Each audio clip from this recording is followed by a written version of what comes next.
हो सर। जन सुराज जी कितना पार्टी के लूट करके फिर अपना पार्टी बना रहे हैं, तो क्या सारे परिवार का एक कार्ड बीपीएल धारी का आप जारी कर दो। कहीं भी वो दुकान में जाए सामान लेने के लिए तो जीएसटी मुक्त उनको सामान मिलेगा। वो कार्ड दिखाएंगे कि भैया हम 5 किलो अनाज वाला बीपीएल धारी है, फ्री मिलेगा। जमुई आए हैं, क्या चीज को लेकर के ये? देखिए आज जमुई शेखपुरा और लखीसराय के जितने भी हमारे प्रतिभागी छात्र छात्राएं थे जिन्होंने बीपीएससी से शिक्षक में बहाली लिया, प्रशाखा पदाधिकारी के रूप में बहाली लिया, एएसआई के रूप में असिस्टेंट इंस्पेक्टर सब इंस्पेक्टर के रूप में जिन्होंने पदभार ग्रहण लिया, उन सभी लोगों को आज हमारे अखिल भारतीय मौर्य शिक्षा सह शिक्षा मंच के तत्वाधान में उन्हीं का सम्मान समारोह आयोजित था, जिसमें आज हम शिरकत किए हैं। और तकरीबन तीनों जिले से करीब 50 से 100 लोगों को, जो हमारे समाज के जो बच्चे बच्चियां थे, उनको आज मंच के माध्यम से सम्मानित और प्रशस्ति पत्र देने का काम अखिल भारतीय मौर्य शिक्षक सह शिक्षा मंच ने किया। जो सर आपके समाज के थे सिर्फ वही यहाँ? हाँ वही नहीं, समाज के थे, मौर्य वंश के जो थे वही लोग शिरकत। सर क्या कहेंगे आरजेडी में जो तेजस्वी यादव जी दौरा पे निकले हुए हैं? देखिए तेजस्वी यादव जी कार्यकर्ता संवाद कार्यक्रम के लिए निकले हुए हैं और वो अपने कार्यकर्ताओं से मिल करके जमीनी हकीकत जान रहे हैं कि क्या स्थिति है। क्योंकि बिहार में लोकसभा चुनाव में जिस तरह से महागठबंधन को सफलता मिली है, उसके लिए भी हमारे कार्यकर्ता के बदौलत ये सफलता मिली।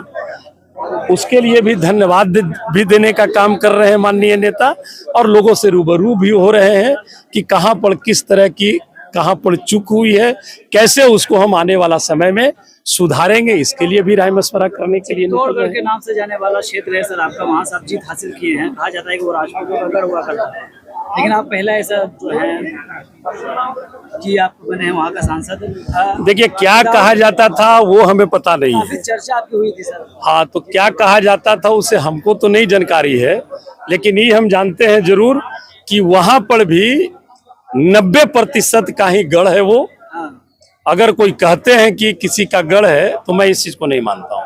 वहां पर भी गढ़ 90% का है, और जहां पे गढ़ 90% का है तो वहां पर से 90% का बेटा की जीत हुई है, और इसके लिए 90% के जितने भी हमारे साथी हैं, सहयोगी हैं, उनका धन्यवाद है। सर आप आरजेडी के नेता हैं, लेकिन यहाँ जातीय समीकरण को लेकर के यहाँ आज आए हैं। देखिए ये जातीय समीकरण नहीं है, यहाँ ये एक मंच है, अखिल भारतीय मौर्य शिक्षक सह शिक्षा मंच। इसकी संगठन 2015 से ही ये चल रही है, और इसका संगठन करीब 20-25 जिले में है। ये हर एक क्षेत्र में काम करती है। कहीं कहीं जिला में इस मंच के माध्यम से कोचिंग संस्थाएं भी चल रही है। कहीं पे जो बच्चे वैसे हैं जो आर्थिक रूप से कमजोर हैं, उन्हें मदद की आवश्यकता है तो मंच उससे मदद भी करती है। तो ये तमाम चीजें हैं हर एक क्षेत्र में। अगर कोई सामाजिक भी कार्य आ जाता है उसमें भी मदद की जाती है। अभी अगर एग्जामिनेशन वगैरह होते रहता है, कहीं से कोई जिला से या तो सिवान के लोग आ रहे हैं गया में, कहीं पटना से लोग आ रहे हैं मुंगेर में, तो उस जगह पे मंच ये व्यवस्था करती है कि समाज के जो भी छात्र छात्राएं अगर एग्जाम देने आ रहे हैं तो उनको रहने का खाने का व्यवस्था करती है और उसे सेंटर तक पहुंचाने का काम करती है। ये सारा उद्देश्य है। इस मंच का हम संरक्षक हैं। सर आप सांसद हैं, सदन में जाते होंगे, तो आज तो जाति का हो गया जो भी कार्यक्रम, लेकिन सदन में जब जाते हैं तो बिहार में गरीबी को लेकर के क्या करते हैं? गरीबी सदन में हमने बात को रखा भी, और पुरजोर तरीके से रखा।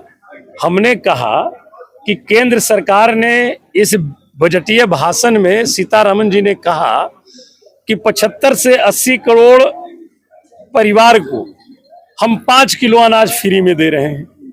यानी 75 से 80 करोड़ जो परिवार है वो गरीबी रेखा से नीचे है, तब आप उन्हें अनाज दे रहे हैं। जब वो गरीबी रेखा से नीचे हैं और आप उन्हें फ्री में 5 किलो अनाज दे रहे हैं, तो उनसे आप जीएसटी लेने का हकदार हो। आप उनसे जीएसटी आपको नहीं लेना चाहिए। अगर आप जीएसटी भी ले रहे हो, 5 किलो अनाज भी फ्री में दे रहे हो, तो ये तो वही बात हो गई, लोटा दिखा करके बट लो ही गाय।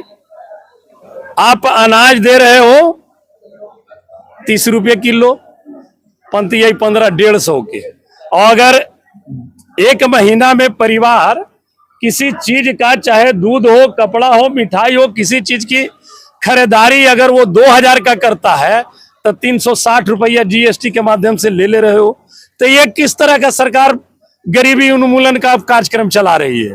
मैंने तो कहा कि अगर आप रियल रूप में आप गरीबी उन्मूलन की अगर आप बात करते हो तो उन 75 करोड़ आबादी को एक आप कार्ड जारी करो, क्योंकि बीपीएल परिवार है वो, और सब जगह पे वो चिन्हित किया हुआ है, तब आप उन्हें यहाँ पे 5 किलो अनाज दे रहे हैं। चिन्हित है तब ना दे रहे हैं, उनको चिन्हित करने की भी जरूरत नहीं है। सारे परिवार का एक कार्ड बीपीएल धारी का आप जारी कर दो, कहीं भी वो दुकान में जाए सामान लेने के लिए तो जीएसटी मुक्त उनको सामान मिलेगा। वो कार्ड दिखाएंगे कि भैया हम 5 किलो अनाज वाला बीपीएल धारी है, फ्री मिलेगा, जीएसटी रिबेट मिलेगा, तब मैं समझूंगा। तो ये सब सिर्फ खाली राजनीतिक दिखावे के लिए लोग करते रहते हैं। 2 अक्टूबर को एक पार्टी लॉन्च होने वाला है, क्या कहेंगे? इसके बारे में हमें जानकारी नहीं है। तेजस्वी यादव के ऊपर काफी वो प्रहार करते रहते हैं। हमको इसके बारे में जानकारी नहीं है। कौन पार्टी लॉन्च करेंगे? पार्टी बनाने के लिए थोड़ी ना किसी से परमिशन लेने की जरूरत है, तो कोई भी बना सकते हैं। जन सुराज जी कितना पार्टी के लूट करके फिर अपना पार्टी बना रहे हैं, तो क्या गलती कर रहे हैं वो? तेजस्वी जी का प्रोग्राम में वही कार्यकर्ता संवाद कार्यक्रम जब लगेगी तो जमुई का उनका दौरा होगा और सभी कार्यकर्ता बंधुओं से संवाद करेंगे, और उनका कार्यक्रम अभी डेट फाइनल नहीं हुआ है, डेट फाइनल होगा तो वो आएंगे।